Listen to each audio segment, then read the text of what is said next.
Nesse vídeo falaremos sobre as 7 frases de Jesus na cruz. Desde o momento em que Jesus foi crucificado até a hora em que ele morreu na cruz do Calvário, 7 frases saíram de seus lábios.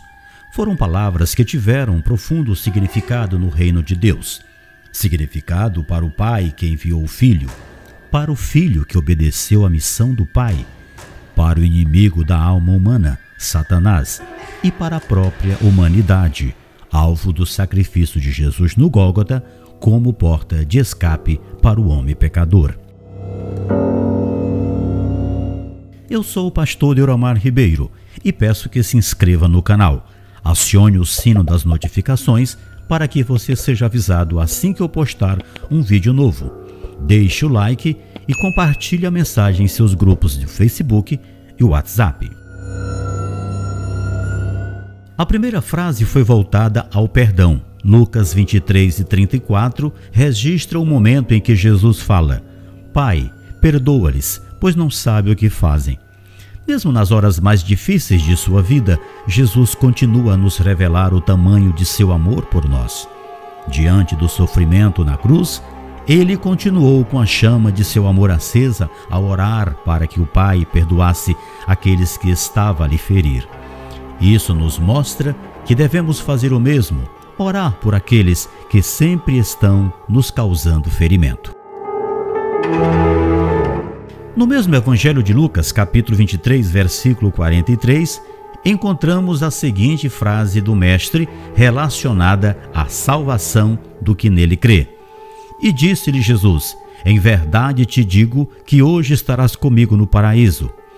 Jesus estava afirmando e garantindo àquele ladrão arrependido que, na condição de roubador, foi condenado à morte por Roma e, faltando poucos minutos para ele deixar esta terra, creu em Jesus como Salvador do mundo. Ao contrário do outro ladrão, que estava nas mesmas condições de condenação e desperdiçou uma oportunidade que tinha de se salvar, quando começou a escarnecer de Jesus. Este ladrão esteve ao lado do dono da vida, mas preferiu a morte eterna. Porém, ao ladrão que creu, pediu para que Jesus lembrasse dele. Deus não se esquece daqueles que lembram dele, que lembram do que ele fez por nós, em nos enviar o seu Filho Jesus. No livro do profeta Isaías, capítulo 49, versículo 15, está escrito: Porventura pode uma mulher esquecer-se tanto de seu filho que cria, que não se compadeça dele, do filho do seu ventre? Mas ainda que esta se esquecesse dele, contudo, eu não me esquecerei de ti. A terceira frase de Jesus foi de amparo. Em João capítulo 19, versículo 26 e 27 está escrito: Ora Jesus, vendo ali sua mãe, e que o discípulo a quem ele amava estava presente, disse à sua mãe: Mulher, eis aí o teu filho. Depois disse ao discípulo: Eis aí tua mãe. E desde aquela hora o discípulo a recebeu em sua casa. Jesus, ele era o filho mais velho de Maria. José havia morrido e Maria, como viúva, precisava de amparo. Jesus, que sempre cuidou dela, percebeu que ela não podia ficar sozinha. Possivelmente os demais filhos de Maria tivessem se omitido no dever de amparar a mãe, pois as Escrituras falam em João 7,5 sobre a incredulidade por parte dos irmãos de Jesus. Diz assim a Bíblia: porque nem mesmo seus irmãos criam nele. E foi justamente aí que o Senhor designou que João cuidasse dela assim que ele partisse. E Maria, após a morte de Jesus, é levada por João para a sua casa e ela ficou sob a responsabilidade daquele discípulo amado. A quarta expressão declarada por Jesus na cruz foi quanto à solidão. O apóstolo Mateus, capítulo 27, versículo 46, escreve: E perto da hora 9, exclamou Jesus em alta voz, dizendo: Eli, Eli, lama sabachthani. Isto é, Deus meu, por que me desamparaste?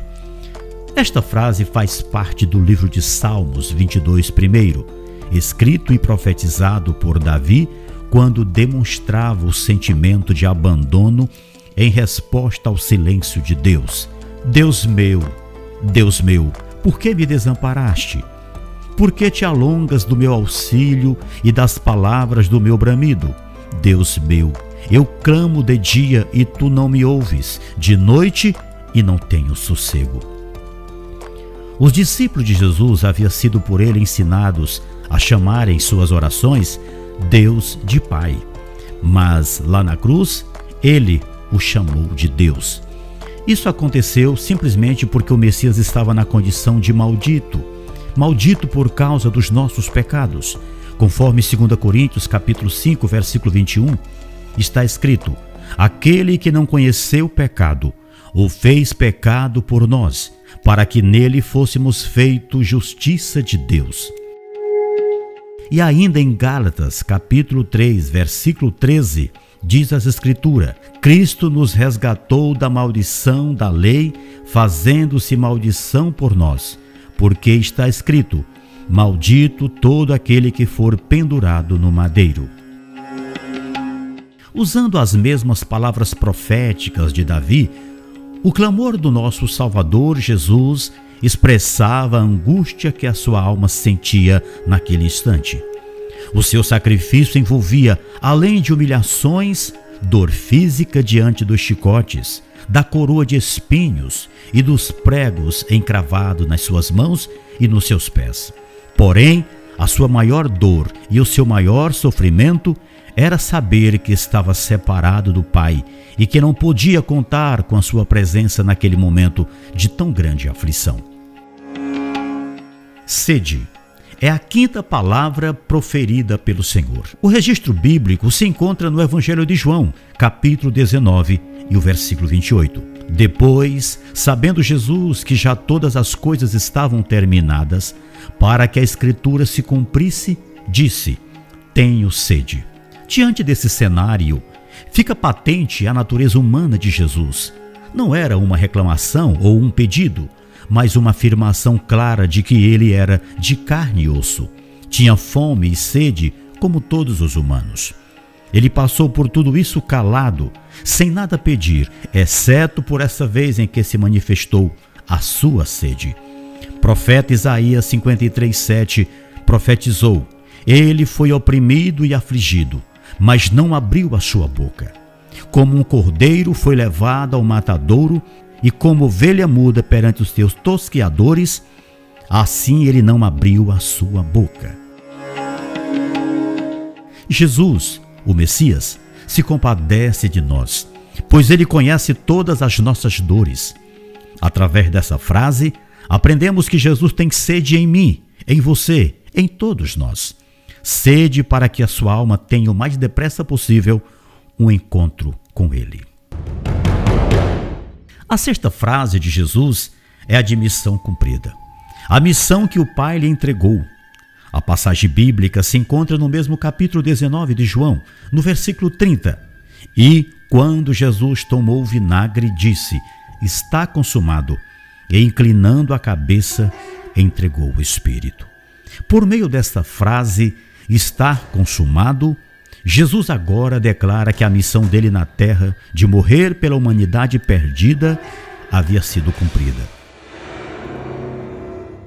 Ele sabia que lhe restava apenas alguns minutos de vida e que o seu sacrifício estava sendo terminado, concluído de maneira perfeita, agradável aos olhos do Pai.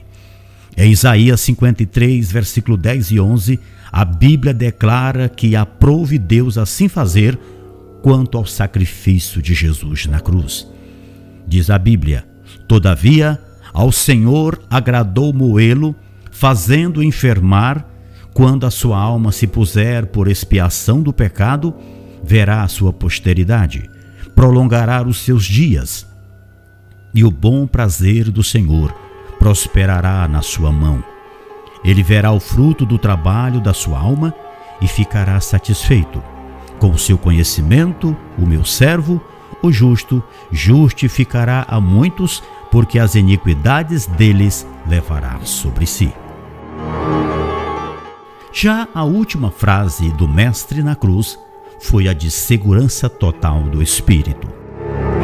Em Lucas 23, 46, ele diz ao Pai: E, clamando Jesus com grande voz, disse: Pai, nas tuas mãos entrego o meu espírito. E, havendo dito isto, expirou. Ele se rende entregando ao Pai o que do Pai foi dado a cada ser humano, o Espírito. Em Eclesiastes 12:7, a Bíblia declara: E o pó volte à terra como era, e o Espírito volte a Deus que o deu. O corpo de Jesus não virou pó, pois ele foi ressuscitado ao terceiro dia. As Escrituras nos afirmam isso. O apóstolo Paulo declara em Romanos capítulo 8, versículo 11, a seguinte expressão: E se o Espírito daquele que dentre os mortos ressuscitou a Jesus habita em vós, aquele que dentre os mortos ressuscitou a Cristo também vivificará os vossos corpos mortais pelo seu Espírito que em vós habita.